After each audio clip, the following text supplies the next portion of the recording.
अभी आप दुहाई देते हैं कि हर 2 घंटे में एक रेप हो जाता है। पहले की रिपोर्ट भी देख लीजिएगा, पहले की रिपोर्ट ये कहती है कि हर 1 घंटे में पहले एक रेप हो जाता था। मानो एकदम से ट्विटर पर भूचाल आ गया हो। बीजेपी आईटी सेल, साथ ही साथ आईआईटी बीएचयू। आखिर आईआईटी बीएचयू में ऐसा क्या हुआ कि सभी का ध्यान पूरी तरफ से आईआईटी बीएचयू की तरफ चला गया और बीजेपी आईटी सेल की तरफ चला गया। साथियों, आईआईटी बीएचयू में 1 नवंबर 2023 को एक गैंगरेप होता है और वो छात्रा 2 नवंबर को अपने सभी बीटेक के साथियों के साथ धरने पर बैठ जाती है। और धरना साथियों इस बात पर होता है कि ये मुख्य आरोपी हैं, इनको गिरफ्तार किया जाए। लेकिन साथियों उसकी कोई भी किसी भी तरह की कोई उस गैंगरेप में साथियों किसी भी तरह का कोई भी सुराग पुलिस के हाथों नहीं लगता है। तो फिर गैंगरेप किया किसने था और ये गैंगरेप की वारदात किस तरीके से हुई थी? आईआईटी बीएचयू की छात्रा रात 1 बजे साथियों किसी जरूरी काम से अपने हॉस्टल से बाहर अपने ही कैंपस में थी और 3 बाइक सवार आते हैं बुलेट पर और साथियों उसके लड़की के कपड़े उतरवाते हैं, गैंगरेप करते हैं और एक न्यूड वीडियो भी बना लेते हैं।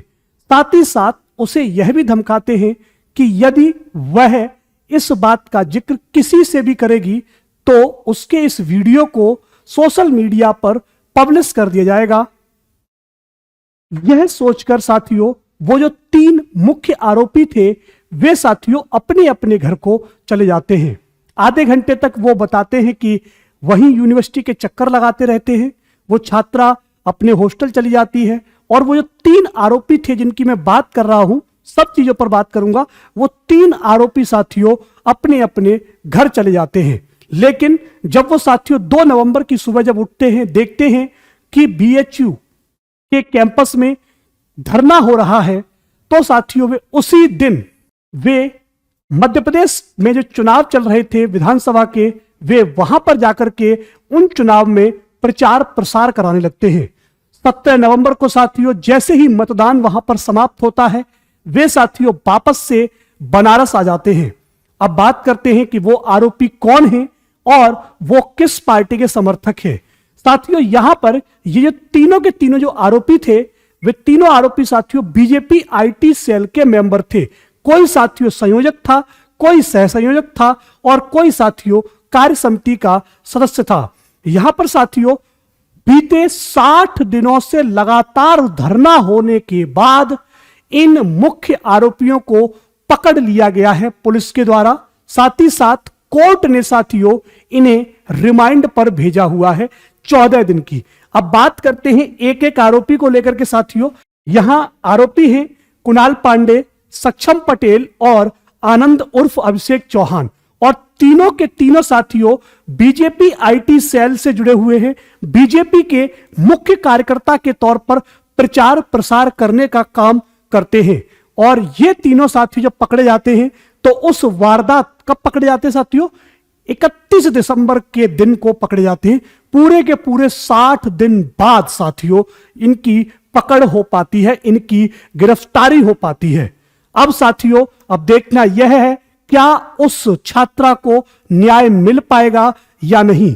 जो पार्टी साथियों यह दावा करती है कि बेटी पढ़ाओ बेटी बचाओ अभियान हमारे द्वारा चलाया गया, उसमें साथियों बेटियों का ऐसा सम्मान, जहां पर एक तरफ आप लगातार देख रहे हैं पहलवानों के द्वारा मांग की जा रही है कि ब्रजभूषण को ब्रजभूषण ये वहां पर आरोप सिद्ध नहीं हो पाता, वैसे में ही साथियों इस प्रकार का ये जो कांड हुआ है, क्या इसमें बेटी को न्याय मिल पाएगा, देखना बहुत जरूरी है। जिस तरीके से 60 दिन में इनकी धरपकड़ हो पाई है, उस तरीके से अगर काम आगे चला तो बिल्कुल भी उम्मीद करना बेवकूफी होगी। साथियों कुणाल पांडे, यहां पर यह साथियों दैनिक भास्कर से कटिंग लिया गया है, आप देख पा रहे होंगे, जिससे कि एक ऑथेंटिक न्यूज आप तक पहुंचे। ठीक है, मैं अपनी तरफ से कोई भी न्यूज नहीं बनाऊंगा, ऑथेंटिक न्यूज आप तक पहुंचे ये प्रयास रहेगा। आप देख सकते हैं सक्षम पटेल और आनंद उर्फ अभिषेक चौहान। ये साथियों आप देख सकते हैं, ये फुटेज से निकाला गया साथियों, ये फुटेज से मिली हुई तस्वीर है, जिसमें आपको आगे की तरफ साथियों ये कुणाल पांडे हैं, ये बीच में आपको जो फोटो दिख रही है धुंधली सी, ये साथियों अभिषेक चौहान यानी कि आनंद है, ये वाले भाई साहब हैं। और सक्षम पटेल साथियों आपको इसमें पीछे की तरफ बैठे हुए दिख जाएंगे। और ये साथियों काशी हिंदू विश्वविद्यालय के सामने की तस्वीर है। अब बात आती है कि आखिर पुलिस ने इनको पकड़ा कैसे। जब साथियों लगातार धरना होता रहा तो पुलिस को मजबूरन एक्शन में आना पड़ा। जब पुलिस मजबूरन एक्शन में आई तब जाकर साथियों इन लोगों की पकड़ हो पाई। साथियों 300 कैमरों को खंगाला गया। जब 300 कैमरों में साथियों एक एक करके कड़ियों को जोड़ने का प्रयास पुलिस के द्वारा किया गया, तब साथियों इनकी जाकर के एक ही बाइक पर 3 लोगों के सवार होने की जब फोटो आई तो साथियों मीडिया हरकत में आ गई। और जब साथियों जब छात्रा के द्वारा साथियों इन तीनों की पहचान उन्हीं गैंग रेपिस्ट के साथ हुई कि हां यही वो व्यक्ति हैं, तब साथियों पुलिस ने इनको पकड़ने के लिए कोशिश शुरू की और फिर इनको साथियों पकड़ लिया गया। जब पुलिस के द्वारा साथियों आरोपियों को पकड़ लिया गया और उनसे पूछताछ की गई तो फिर उन्होंने पूरा का पूरा सच उगल दिया। साथियों उन्होंने बताया कि 1 नवंबर को जब वो लखा मेला देख करके वापस आ रहे थे तो उन्होंने अपनी बाइक को साथियों यूनिवर्सिटी यानी कि विश्वविद्यालय की तरफ मोड़ दिया था। और बाइक मोड़ने के बाद उन्हें साथियों जब सुनसान सड़क पर जब एक छात्रा जाती हुई दिखाई दी तो उन्होंने साथियों उसे मौका देखकर वहां पर पकड़ लिया और उसके साथ गैंगरेप किया। फिर साथियों उसके पूरी तरह से कपड़े उतारकर उसका एक वीडियो शूट कर लिया और उन्होंने उसको धमकाया भी कि यदि तुम सबको बताओगी तो यह साथियों सोशल मीडिया पर वायरल कर देंगे। और यह ऐसा सोचकर साथियों कि अब वो किसी को नहीं बताएगी, यह सोचकर वे साथियों अपने अपने घर चले जाते हैं। महिला हॉस्टल की तरफ बढ़ जाती है, वो छात्रा हॉस्टल की तरफ चली जाती है और ये साथियों अपने अपने घर की ओर चले जाते हैं। और इनके मन में साथियों ये बिल्कुल भी नहीं था कि ये मामला इस तरीके से तूल पकड़ जाएगा कि लगातार 60 दिन तक इसी बात पर धरना होता रहेगा। इनके मन में कहीं से यह भी ख्याल नहीं था कि ये साथियों पकड़े भी जाएंगे। लेकिन यहां पर पुलिस ने साथियों 300 कैमरों की फुटेज को पूरी तरह से खंगाला और एक एक कड़ी को जोड़ते हुए इन आरोपियों तक पहुंच गए। यहां पर बनारस पुलिस ने यह बहुत ही अच्छा काम किया। ये साथियों 2 नवंबर को जब उठते हैं तो देखते हैं कि धरना हो रहा है तो अपने अपने घरों में ही छुपे रहते हैं। 3 नवंबर को भी इन्होंने जब धरना होते हुए देखा तो ये तीनों के तीनों आरोपी साथियों मध्य प्रदेश में हो रहे चुनाव की तरफ चले जाते हैं और वहां जाकर के चुनाव प्रसार में पूरी तरह से लग जाते हैं। 17 नवंबर को मतदान खत्म होने के बाद ये वहां से साथियों अपने घर में वापस आ जाते हैं और फिर से देखते हैं कि धरना यहां पर अभी भी चल रहा है।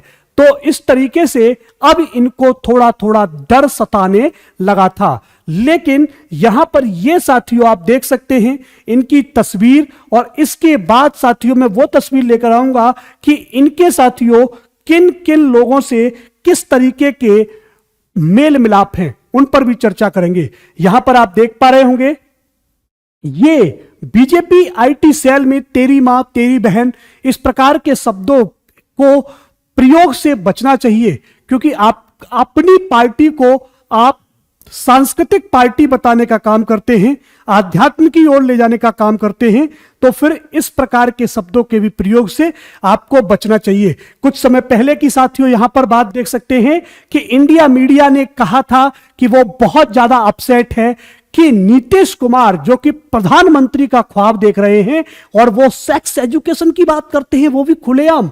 साथियों अगर अगर वो सेक्स एजुकेशन की बात नहीं कर सकते तो वो बात किस पर कर सकते हैं? खुलकर मुझे लगता है उस चीज पर हम और आपको अपने बच्चों के सामने भी बात करनी चाहिए। यहां पर साथियों, the same media is not hurt, और ये मीडिया तब साथियों हर्ट नहीं होता, तब इसको पेन नहीं होता है जब एक छात्रा के साथ बीजेपी आईटी सेल के जो कार्यकर्ता हैं वो जाकर के गैंग रेप में शामिल हो जाते हैं, तो किसी के मुंह से किसी भी मीडिया में साथियों कोई चर्चा नहीं की जाती है। ऐसा साथियों यहां पर बयान दिया गया है।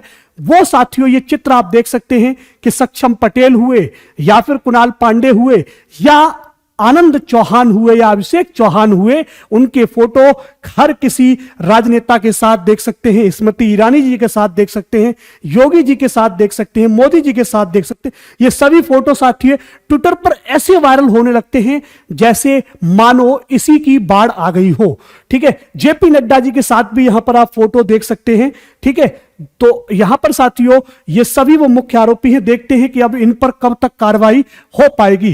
कांग्रेस के द्वारा ट्वीट किया गया है, मैं ट्वीट को तवज्जो नहीं देता हूं, लेकिन कुछ विशेष जानकारी यहां पर देने का प्रयास करूंगा कि हमें किन चीजों के प्रयोग से भी बचना चाहिए। देखिए यहां पर महिला कांग्रेस अध्यक्ष जो कि डी नेताजी हैं, उनके द्वारा क्या कहा गया कि बीजेपी एक और कहती है कि बेटी बचाओ बेटी पढ़ाओ, लेकिन सच्चाई यह है कि बलात्कारी जनता पार्टी बन चुकी है। बीजेपी महिलाओं के लिए, देखिए महिलाओं के लिए नहीं, देखिए यहां पर बीजेपी ने काम भी किए हैं।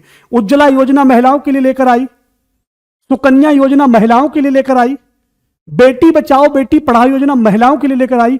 मध्य प्रदेश में साथियों बीजेपी ही वो पार्टी है जिसने लाडली बहन योजना लागू की।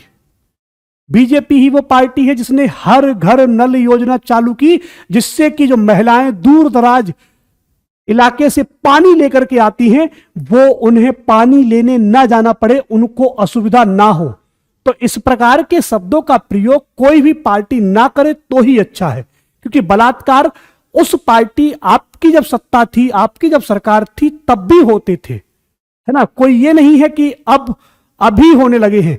अभी आप दुहाई देते हैं कि हर 2 घंटे में एक रेप हो जाता है। पहले की रिपोर्ट भी देख लीजिएगा, पहले की रिपोर्ट ये कहती है कि हर 1 घंटे में पहले एक रेप हो जाता था। कि जब इस प्रकार के दरिंदे, इस प्रकार की मानसिकता वाले लोग हमारे समाज में रहेंगे तो ऐसे लोगों के लिए कड़े से कड़े नियम बनाए जाएं और ऐसे केसों को फास्ट ट्रैक पर चलाया जाए, 1 महीने में केस समाप्त किया जाए, तभी ऐसी दरिंदगी कम हो सकती है। जब एक बलात्कारी दूसरे बलात्कारी को यह देखेगा कि इसको सजा बड़ी जल्दी मिल गई है, तो शायद उस जो आगे करने की सोच रहा होगा वो थम जाएगा। तभी हम एक नए भारत की शुरुआत कर पाएंगे। मिलते हैं आप सभी से एक नई वीडियो में, तब तक के लिए नमस्कार, जय हिंद, जय भारत।